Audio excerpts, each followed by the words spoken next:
Hello viewers, কেমন আছেন সবাই? আশা করি সকলেই ভীষণ ভালো আছেন। স্বাগতা সংসারের আরও একটা নতুন পর্বে আপনাদের সকলকে স্বাগত। এখন সময় সকাল 9টার মতন বাজে। আমরা আবারও বেরিয়ে পড়েছি গাড়ি নিয়ে। আজকের গন্তব্যস্থল সাউথ স্পেনেরই একটা জায়গা, একটা ছোট্ট গ্রাম যার নাম হচ্ছে পারাউতা। আমাদের বাড়ি থেকে গুগল ম্যাপে সময় দেখাচ্ছে 1 ঘন্টা 33 মিনিট মতন, আর ডিস্টেন্স দেখাচ্ছে 113 কিলোমিটার মতন। তাই সেই হিসাব মতোই ম্যাপ ফলো করতে করতে আমরা এভাবে পাহাড়ে গা বেয়ে বেয়ে ওপর দিকে উঠে চলেছি। গাড়ি পার্ক করে যেখানে গ্রাম শুরু হলো, এই যে সামনে লেখা বিয়েনভেনিদো আ পারাউতা, মানে ওয়েলকাম টু পারাউতা, সেই জায়গাটা দেখুন কি সুন্দরভাবে পুতুলে দিয়ে সাজানো। আজকের এই গ্রামটার একটা কিন্তু বিশেষ বৈশিষ্ট্য রয়েছে। এই গ্রামের প্রত্যেকটা ঘর বাড়ি, দেওয়াল, রাস্তাঘাট সবই কিন্তু রূপকথার মতন করে সাজানো। গ্রামে ঢুকেই সামনে এই যে সাইনবোর্ডটা দেওয়া রয়েছে, সেটা আমার দৃষ্টি আকর্ষণ করলো। কোথায় কোথায় কিভাবে যেতে হবে সব জায়গার নামগুলো এখানে লেখা, কালারফুল দিয়ে দিয়ে বানানো। সামনে সাইনবোর্ড থেকে ডাইরেকশন দেখে আমরা হাঁটা শুরু করলাম। বেশ খানিকটা হাঁটতে হাঁটতে এই দেখুন কার সঙ্গে দেখা হলো আমাদের। এনাকে হঠাৎ করে দেখলে ছোট বাচ্চারা কিন্তু বেশ ভয়ই পেয়ে যাবে। রাগি রাগি চোখের সঙ্গে দেখুন হাত পাগুলো কেমন, আর নিচে এইভাবে পারাউতা গ্রামটার নাম লেখা। এখানে আজকে আসার আরও একটা বিশেষ উদ্দেশ্য হচ্ছে, আমরা আজকে প্ল্যান করেছি চেস্টনাট কুড়াবো। এখানে একটা ভ্যালি রয়েছে, সেখান থেকে আমরা চেস্টনাট কুড়াবো। আর এই যে দেখুন সামনের দেয়ালগুলোতে লক্ষ্য করছেন কেমন চেয়ার দিয়ে সাজানো। এইখানে রং বেরঙের এরকম চেয়ার আটকে দেখলাম পুরো গ্রামের ডেকোরেশন করা। বলিউডের বিভিন্ন গানে হয়তো আপনারা দেখেছেন যে এরকম হোয়াইট ভিলেজে সেই সব গানের দৃশ্য শুটিং করা হয়েছে। ইউরোপে কিন্তু এরকম হোয়াইট ভিলেজ খুবই ফেমাস, আর সাউথ স্পেনের দিকটায় এরকম প্রচুর সুন্দর সুন্দর হোয়াইট ভিলেজ দেখা যায়। আমাদের বাড়ির কাছেই প্রচুর এরকম হোয়াইট ভিলেজ রয়েছে। আরও খানিকটা পথ চলার পর এই সামনের এই গলিটায় আমাদের চোখ আটকে গেল। এই দেখুন সামনে একটা কেমন পরি ঝোলানো, আর এই যে সাদা দেওয়ালের ওপর কেমন ছোট ছোট টবের মধ্যে রং বেরঙের ফুল দিয়ে পুরো দেওয়ালটা সাজানো। দেখতে এত সুন্দর লাগছে, মনে হচ্ছে যেন সত্যিকারের যে এরকম কোনো গ্রাম এক্সিস্ট করতে পারে তা যেন নিজের চোখে বিশ্বাস হয় না। সব থেকে বড় কথা, এই যে সাদা রঙের দেওয়াল, সেটা মেনটেন করাটাই সব থেকে বড় টাস্ক। কেননা ধুলো বালি ঝড় বৃষ্টি বিভিন্ন কারণে এই সাদা রঙটার ওপরে কিন্তু খুব সহজেই দাগ লেগে যায়।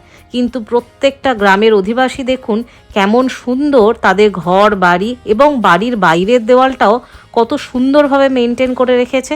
কোথাও এতটুকু কোনো ধুলোর আপনি খোঁজ পাবেন না। আর এই যে সামনে দেখুন আরও একটা অদ্ভুত অবাক করা কাণ্ড। এই গ্রামের প্রত্যেকটা ঘরের দরজায় কিন্তু এরকম কালারফুল পর্দা রয়েছে। এগুলো এরকম কালারফুল দড়ি দিয়ে ঝুলিয়ে বানানো হয়েছে এবং সেটাকে এরকমভাবে বিনুনি বানিয়ে রেখেছে। দেখে মনে হচ্ছে যেন কোনো রূপকথার গল্পের কোনো রাজকুমারীর চুলের বিনুনি।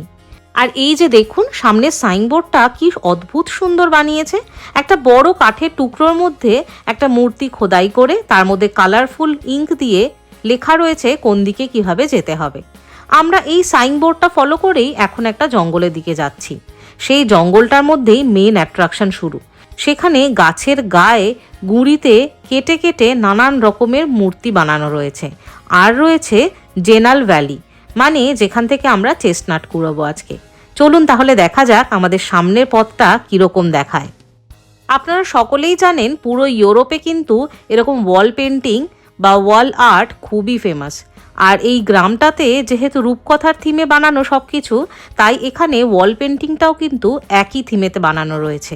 এই দেখুন কত বড় দেওয়ালে কি অদ্ভুত সুন্দরভাবে এই পেন্টিংটা বানানো হয়েছে। কোথাও এতটুকু কোনো খুঁত নেই এবং এত উঁচু দেওয়ালের ওপর দাঁড়িয়ে ওই মাপ অনুযায়ী আঁকাটা করাটাও কিন্তু একটা বিশাল বড় টাস্কের ব্যাপার।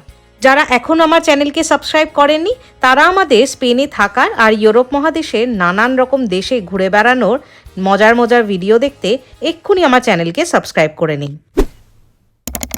এখান থেকে আরও 2-3 মিনিট এগিয়ে চলার পর আমরা এই জায়গাটায় এসে পৌঁছালাম। এটা হচ্ছে ওই জঙ্গলে ঢোকার মেন এন্ট্রি পয়েন্ট। এখানে কিন্তু কোনো টিকিট কেটে ঢুকতে হয় না, এটা সম্পূর্ণরূপে ফ্রি। আপনি আসার পর থেকে যা যা দেখবেন, যা যা ঘুরবেন, সেখানে কোথাও কোনো প্রকার কোনো পয়সা দিতে হবে না। এই এন্ট্রি পয়েন্টে দেখছি অনেকগুলো দোকান বসেছে, যেরকম মেলাতে হয় সেরকম অস্থায়ী ছোট ছোট দোকান। এখানে নানা রকম জলখাবার, পানীয় এগুলো পাওয়া যাচ্ছে। যারা হাঁটতে হাঁটতে ক্লান্ত হয়ে পড়েছে তারা এখান থেকে কিনতে পারে। এই যে কাঠের সাইনবোর্ডটা দেখলেন, এই সাইনবোর্ড থেকেই এবার শুরু হচ্ছে জঙ্গলের। চারপাশটা এত সুন্দর দেখতে লাগছে, একদম যেন ছবির মতন সুন্দর চারিদিক। আর এইখান থেকে পুরো পাহাড়ের রেঞ্জটা দেখা যাচ্ছে, আর তার সাথে দেখা যাচ্ছে পুরো ভ্যালিটা। এইখান দিয়ে হেঁটে হেঁটে যেতে খুব সুন্দর লাগছিল। জঙ্গলে ঢুকেই এই প্রথম দেখুন বাঁ দিকে আমরা কি দেখতে পেলাম। হঠাৎ করে রিয়ান দাঁড়িয়ে পড়লো, বলল, মাম্মা এটা কি বানিয়েছে দেখো।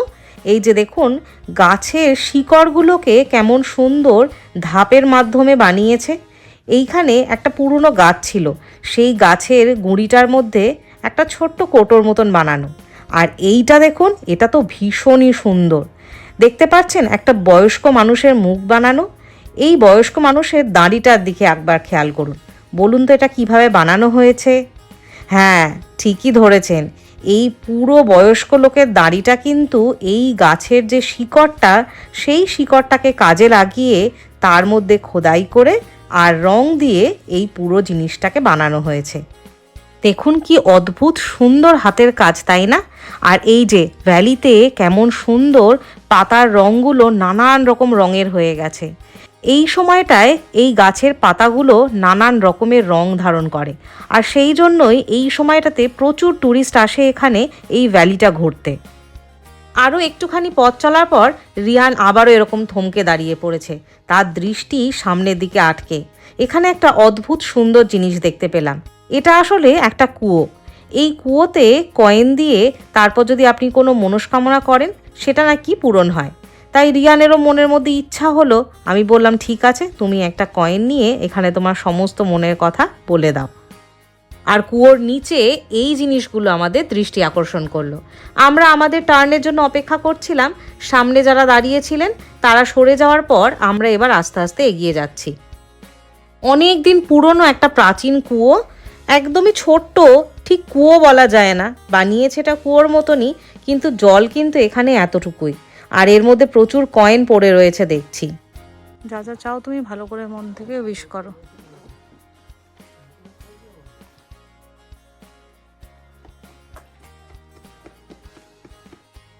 এবার আমরা জঙ্গলের ভেতরে হাঁটতে হাঁটতে ডান দিকের একটা পথ ধরলাম, যেই পথটা এই দেখুন এরকম নিচের দিকে নেমে যাচ্ছে ভ্যালির দিকটায়। এখানে আমরা বেশ খানিকক্ষণ চেস্টনাট কুড়োনোর চেষ্টা করব। তারপর সেখান থেকে আবার বাকি জঙ্গলটা ঘুরে দেখব। ও আপনাদেরকে তো আরেকটা জিনিস বলাই হয়নি।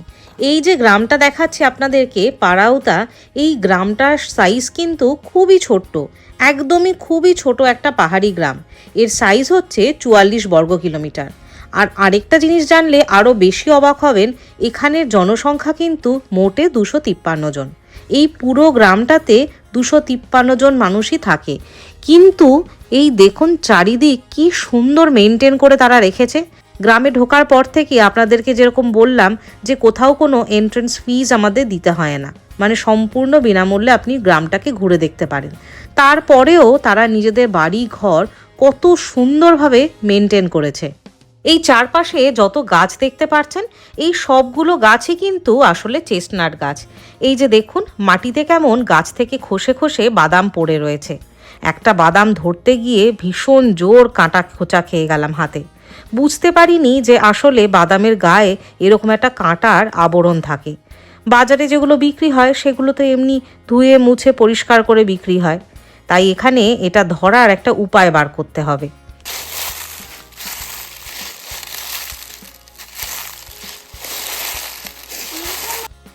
শুকনো পাতা পড়ার শব্দ এবং চারিদিকে পাখির কিচিরমিচির শব্দ, এই সব মিলে মনে হচ্ছে যেন প্রকৃতি তার কনসার্ট বসিয়েছে, আর আমরা সেই কনসার্টের সদস্য।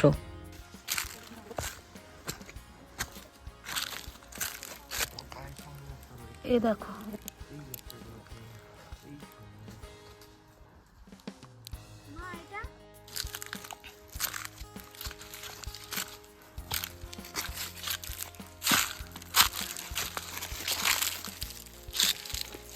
এই যে এখানে কতগুলো আছে।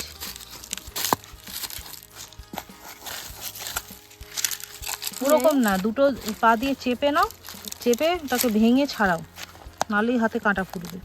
হ্যাঁ হ্যাঁ, এরকম করে চেষ্টা করো, ট্রাই করো।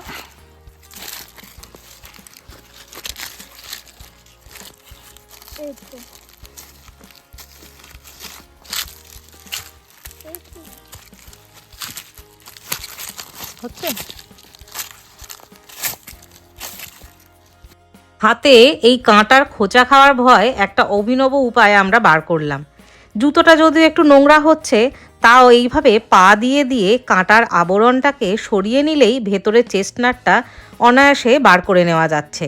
তাই রিয়ান, আমি, স্নিগ্ধ তিনজনে মিলেই আগে ঘষে ঘষে বাইরের আবরণটাকে সরিয়ে নিয়ে তারপর ভেতর থেকে এরকম চেস্টনাটগুলোকে বার করার চেষ্টা করছি। ভ্যালি থেকে পকেট ভর্তি করে চেস্টনাট কুড়িয়ে নিয়ে এইবার আমরা আবারও হেঁটে চলেছি সেই আগের জঙ্গলের রাস্তায়। বেশ খানিকটা যেতে যেতে এরকম কিছু কাঠের জিনিস আমাদের চোখে পড়ছে, আর রাস্তাটাও এত সুন্দর যে মনে হচ্ছে যেন আরও হাঁটি, আরও খানিকটা ঘুরে দেখি। আপনাদেরকে একটু আগেই বললাম না, গ্রামটা অদ্ভুত সুন্দরভাবে সাজানো। এই যে দেখুন সামান্য যে বাঁশের খুঁটিগুলো, সেই খুঁটিগুলোও কিন্তু এই পুরো গ্রামটার থিমের সঙ্গে ম্যাচ করে কালারফুলভাবে রং করা হয়েছে। কি অদ্ভুত সুন্দর লাগছে দেখতে, তাই না? ইউরোপের প্রত্যেকটা দেশেই দেখি, এবং একটা জিনিস কিন্তু আমাদের সকলেরই শেখা খুবই দরকার। সেটা হলো, আমরা যদি প্রত্যেকে নিজ নিজ বাসস্থানকে এবং তার চারপাশকে সুন্দর করে রাখার চেষ্টা করি, তাহলে কিন্তু একটু একটু একটু একটু করে পুরো দেশটাই সুন্দর হয়ে যায় এবং পরিষ্কার পরিচ্ছন্ন থাকে।